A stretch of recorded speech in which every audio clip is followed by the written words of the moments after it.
My name's Stephen Reed, and I went to undergraduate in veterinary college at The Ohio State University a long time ago. Graduated undergrad 1971.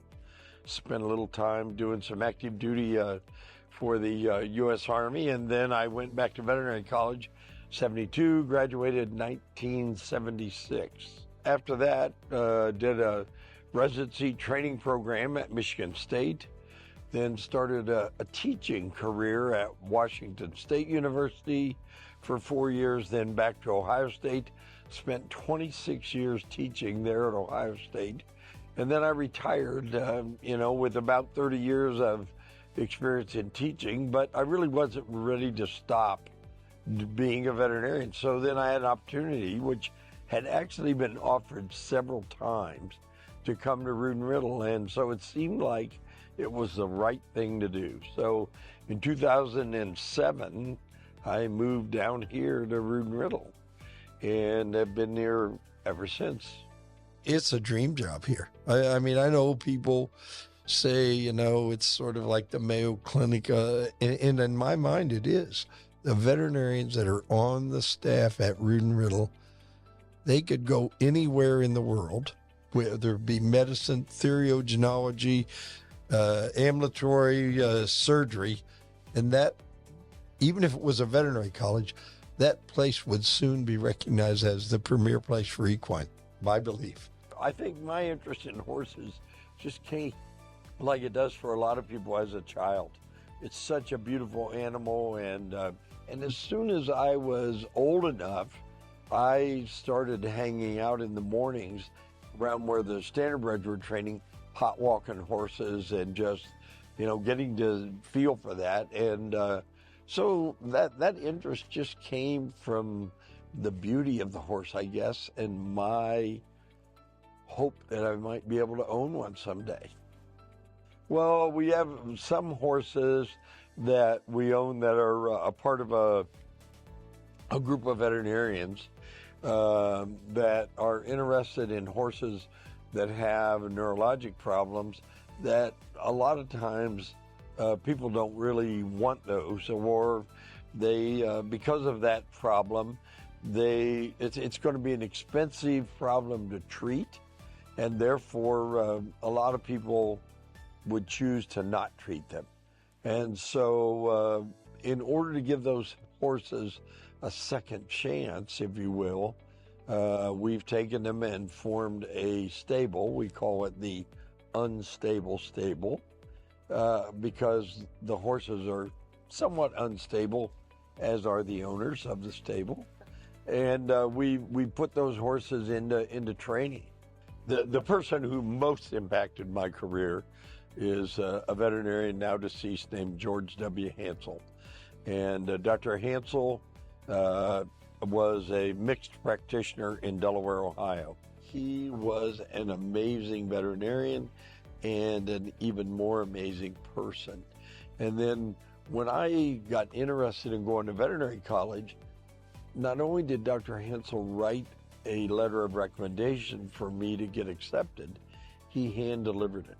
He took it to Ohio State and met with the admissions committee. Well, at that time, there was kind of a unique small group of individuals that, mostly deans and associate deans, that decided whether or not you got in. And so he hand-delivered that letter to them with my hard work and George's support, as well as the support of a lot of other people. I was able to get into veterinary school, and probably the person who really helped me the most was Karen.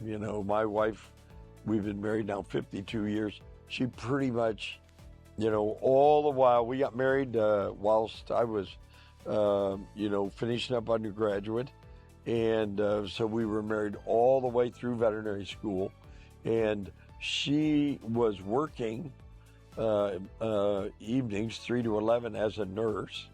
And she was also going back to school herself to become a nurse practitioner, which she was in the first class at Ohio State of nurse practitioner program. So she was doing that program, working and helping me so that we didn't have a large debt.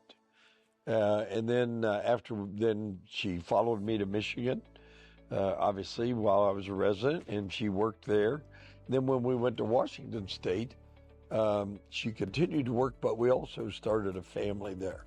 I really loved Washington State, and I still have really close ties to individuals who are impactful on my career even today.